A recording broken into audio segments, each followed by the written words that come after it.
আজকে ডাকসু নির্বাচনের মাধ্যমে জুলাই বিজয় হয়েছে, শহীদদের আকাঙ্ক্ষা বিজয় হয়েছে। আমরা শিক্ষার্থীদের স্বতঃস্ফূর্ত রেসপন্স দেখতে পাচ্ছি। এখন পর্যন্ত দুইটা কেন্দ্রে গিয়েছি, সেখানে শিক্ষার্থীরা স্বতঃস্ফূর্তভাবে আসছে। আমরা বিশ্বাস করি ঐক্যবদ্ধ শিক্ষার্থী জোটের আমাদের যে প্যানেল, শিক্ষার্থীদের যে আকাঙ্ক্ষার কথাগুলো আমরা বলেছি, শিক্ষার্থীরা আমাদের উপর আস্থা রাখবে। এবং আমরা যে ভোট দিয়েছি সেখানেও সামগ্রিক পরিস্থিতি আমাদের কাছে স্বাভাবিক মনে হয়েছে। তো আমাদের আরেকটু অবজার্ভ করতে হবে। আমরা পর্যবেক্ষণ করছি সামগ্রিক বিষয়। আমরা আশা রাখবো এখানে যতগুলো ছাত্র সংগঠন আছে, ছাত্র সংগঠনগুলো দায়িত্বশীল আচরণ করবে। আমরা যারা প্রার্থীরা আছে আমরা দায়িত্বশীল আচরণ করব। পাশাপাশি বিশ্ববিদ্যালয়ের পড়াশোনা সেখানে দায়িত্বশীল আচরণ করবে। একই সাথে কয়েকটি জায়গায় আমরা ব্যর্থ দেখতে পেয়েছি। আমরা এখানে আসার পরে দেখতে পেয়েছি একটি ছাত্র সংগঠন তারা লিফলেট বিতরণ করছে, যেটা 100 মিটারের মধ্যে নিষিদ্ধ, আচরণবিধির মধ্যে বলা আছে। এবং ডেস্ক বসিয়েছে। যখন আমরা গতকালকে যোগাযোগ করেছিলাম বলা হয়েছিল কোনো ধরনের ডেস্ক বসানো যাবে না, কিন্তু দেখতে পেয়েছি এখানে ডেস্ক বসানো হয়েছে এবং ভোটারদের মধ্যে স্লিপ দেওয়া হচ্ছে। তো সেটা সম্পূর্ণ আচরণবিধির ব্যর্থ হয়েছে। তো আমরা বিশ্ববিদ্যালয় প্রশাসন, নির্বাচন কমিশনকে অনুরোধ করবো এই ধরনের আচরণবিধি যারা ব্যর্থ হয়ে ঘটাচ্ছে তাদের বিরুদ্ধে যেন ব্যবস্থা গ্রহণ করি।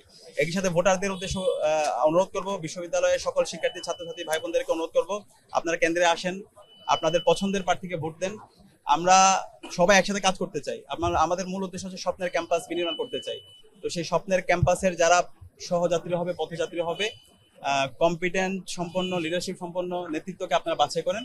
এবং আমরা আশা রাখছি সে জায়গায় ঐক্যবদ্ধ শিক্ষার্থীদের উপর শিক্ষার্থীরা আস্থা রাখবে এবং শিক্ষার্থীদের ম্যান্ডেট পেয়ে আমরা ইনশাল্লাহ তাদের প্রতিনিধিত্ব করার সুযোগ পাবো। এটা হচ্ছে ইতিমধ্যে আপনারা একটু হাঁটলে দেখতে পাবেন। আমরা সকালে দেখতে পেয়েছি, আমরা আপনারা বিশ্ববিদ্যালয় প্রশাসনকে আমরা জানিয়েছি। আমরা দেখতে পেয়েছি ছাত্র দলের আমাদের কিছু বন্ধুরা তারা এখানে লিফলেট বিতরণ করছে এবং একই সাথে যে ডেস্কগুলো, সেই ডেস্কগুলো যেটা হচ্ছে আচরণবিধি লঙ্ঘন বলে আমাদের কাছে মনে হয়েছে এবং সেটা বিশ্ববিদ্যালয় প্রশাসনকে আমরা জানিয়েছি। আমরা শিক্ষার্থীদের স্বতঃস্ফূর্ত রেসপন্স দেখতে পাচ্ছি। শিক্ষার্থীরা আমরা ক্যাম্পেইন করার শুরুর পর থেকে শিক্ষার্থীরা স্বতঃস্ফূর্তভাবে আমাদের কথাগুলো শুনছিল। আমরা আশা রাখছি শিক্ষার্থীরা আমাদের উপর আস্থা রাখবেন ইনশাআল্লাহ এবং শিক্ষার্থীদের ম্যান্ডেট পেয়ে যখন আমরা তাদের প্রতিনিধিত্ব করার সুযোগ পাবো, শিক্ষার্থীর আকাঙ্ক্ষার কথাগুলো আমরা বলবো এবং আমাদের স্বপ্নের ক্যাম্পাস বিনির্মাণে আমরা সবাই একসাথে কাজ করবো। আমরা পর্যবেক্ষণ করছি পরিস্থিতি, যেহেতু এখন সকাল শুরু হয়েছে। আমরা আশা রাখছি এখানে সকল ছাত্র সংগঠন, সকল ক্যান্ডিডেটরা দায়িত্বশীল আচরণ করবে, নির্বাচন কমিশন দায়িত্বশীল আচরণ করবে। আমরা সর্বশেষ পর্যন্ত দেখতে চাই। আমরা সর্বশেষ পর্যন্ত সবাইকে দায়িত্বশীল আচরণ করার জন্য অনুরোধ করছি।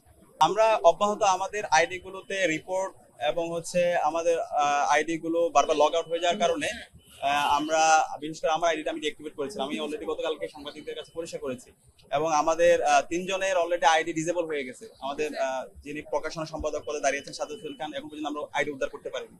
তো সেখানে সেফটি কারণে আমি কিছু সময় আমার আইডিটা ডিঅ্যাক্টিভেট রেখেছিলাম, এটা আমি গতকালকে জানিয়েছি। তো আমরা আশা রাখবো আমরা সুস্থ ধারা রাজনীতি করব। এই ডাকসু নির্বাচনের মাধ্যমে আমরা সারা দেশকে চমৎকার বার্তা দিব, কারণ এই জুলাই আন্দোলন এই ঢাকা বিশ্ববিদ্যালয় থেকে শুরু হয়েছে এবং আমরা আজকে মুক্ত বাংলাদেশ পেয়েছি। সুতরাং এই ঢাকা বিশ্ববিদ্যালয়ে আমাদের সবাইকে একসাথে কাজ করে গণতন্ত্রের একটা চমৎকার নজির স্থাপন করা দরকার এবং এর মাধ্যমে আমাদের বাংলাদেশকে আমরা গণতন্ত্রের একটা স্থায়ী রূপে একটা ম্যাচিউর পজিশন আমরা যাবো বলে আশা করছি। তো সে জায়গায় সকল প্রার্থী, সকল ভোটার এবং নির্বাচন কমিশন সবাইকে আমাদের দায়িত্ব আচরণ করতে হবে এবং আমরা আশা রাখছি সেই যাত্রায় আমরা একসাথে কাজ করবো।